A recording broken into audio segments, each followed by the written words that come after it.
पूर्वी कसं इंग्रज लोक कसे आपले मूर्त्या पळवून न्यायचे ना हिंदू लोकांचे, ते पळवून नेऊ नये म्हणून ह्याच्या खाली एक भुयारी रस्ता आहे. हा, ती आपण तिथे लपवून ठेवू शकतो. तर आम्ही जेव्हा हे बांधकाम केलं. नमस्कार मित्रांनो, वॉच विथ मयूरच्या एका नवीन व्हिडिओ मध्ये तुमचं स्वागत करतो. आणि हे माझ्या माग मंदिर आहे. एक मिनिट, मी फक्त आज हे एक मंदिर नाही दाखवणार, नाशिक मधील रामकुंड आहे त्याच्यावरील असलेले सर्व मंदिर मी तुम्हाला आज दर्शन करणार आहे. सर्व मंदिराचे दर्शन आज तुम्हाला करून देणार आहे. छोटे छोटे मंदिर आहेत, मोठे आहेत, ज्यामध्ये असे काही मंदिर आहे, कालभैरव मंदिर, गोराराम मंदिर, जसं काळाराम मंदिर, गोराराम मंदिर, हेही मंदिराचे दर्शन मी तुम्हाला करवणार आहे. तर व्हिडिओ हा शेवटपर्यंत नक्की बघा आणि चॅनलवर नवीन असाल तर सबस्क्राईब करा. धन्यवाद. जय श्रीराम.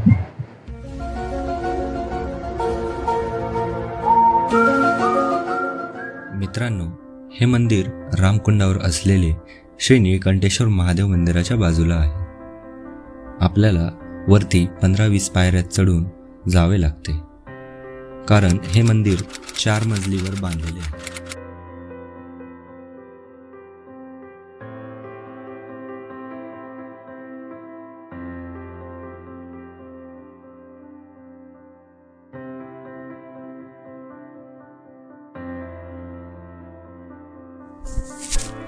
या मंदिराचा इतिहास हा काळाराम मंदिरापेक्षाही पुरातन असा आहे.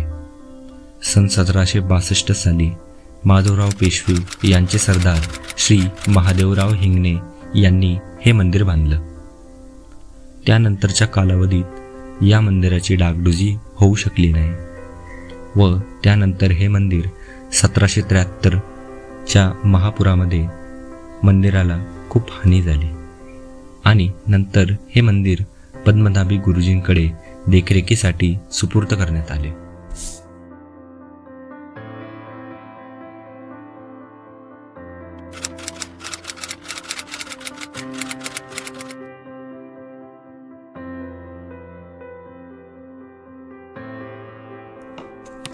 तर मित्रांनो, या मंदिराबद्दलची माहिती ही आपल्याला पद्मनाभी गुरुजी यांच्या पत्नी सांगणार आहे, तर ती आपण ऐकूया.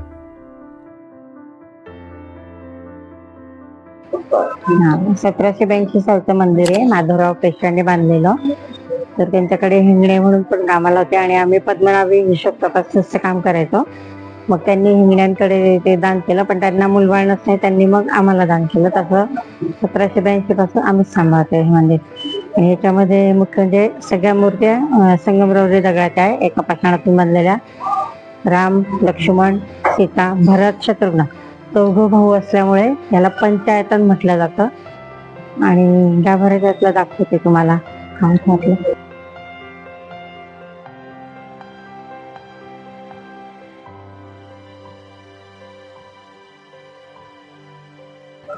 हे आपलं काळाराम मंदिराचं आधीचं मंदिर आहे. हा, हे पहा ना, 1782 माधवराव पेशवे यांचे सरदार महादेवराव हिंगणे यांनी बांधलेले. त्याच्यानंतर या मंदिराची डागडुजी होऊ शकले नाही आणि महापुरामुळे खूप पडझड झाली, म्हणून उत्पन्नाचे कोणतेही साधन नसणे सर्व भक्तांना विनंती करतो आम्ही बा, जीर्णोद्धारासाठी मदत करा वगैरे.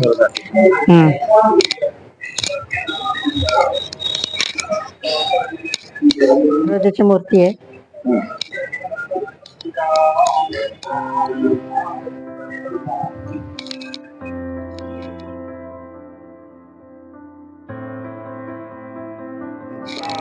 राम, लक्ष्मण, सीता, भरत आणि शत्रुघ्न असे हे चौघही म्हणजे 5 जण असल्यामुळे याला पंचायतन म्हटलं जातं. आणि शिवाय इथे डाव्या हाताला हे अष्टभुजा देवी आहे, इकडे सूर्यदेव आहे, रथातला सूर्यदेव आहे, इथे परत शंकर पार्वती आहे. या सर्व संगमरवरी, हो, तेव्हाच्याच बनवलेल्या मूर्ती हे. आणि गणपती असे हे 5 देव आहेत, म्हणून पण याला पंचायतन म्हटलं जातं. आणि हे पूर्वी सगळं सागवानी लाकडामधलं होतं हे बांधकाम. ते पण पडल्यामुळे सगळे निघून गेले. आता ते आम्ही नंतर डागडुजी करून दुरुस्त करून घेतलं. तेव्हापासूनच हे मंदिर आहे. आणि तो 3-3.5 फुटाचा मारुती आहे आपला.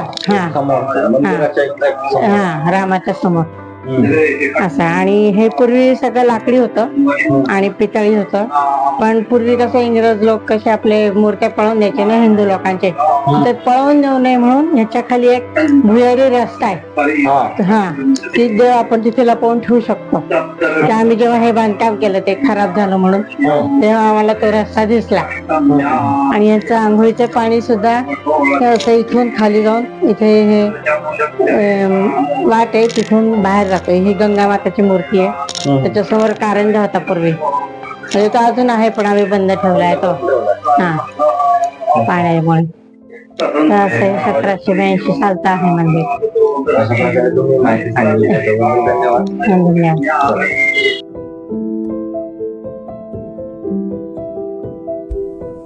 मित्रांनो, नाशिकमध्ये रामकुंडाजवळच 2 गोराराम मंदिर आहेत.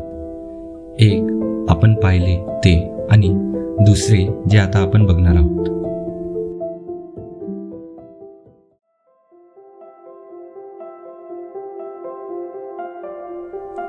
हे मंदिर तुम्हाला कपालेश्वर मंदिराच्या जवळच पाहायला मिळेल.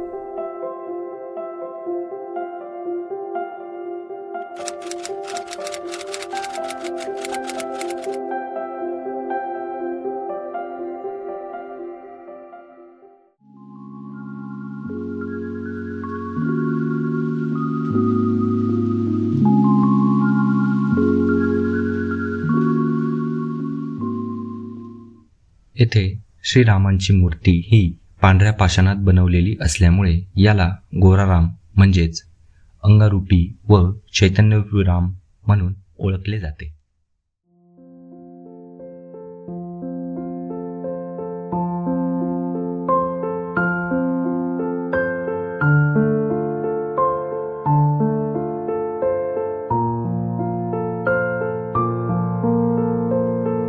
हा अमूल्य असा मंदिर रूपी ठेवा जसाच्या तसा जतन करण्याचा प्रयत्न मोठे परिवार वर्षानुवर्ष करत आलेला आहे.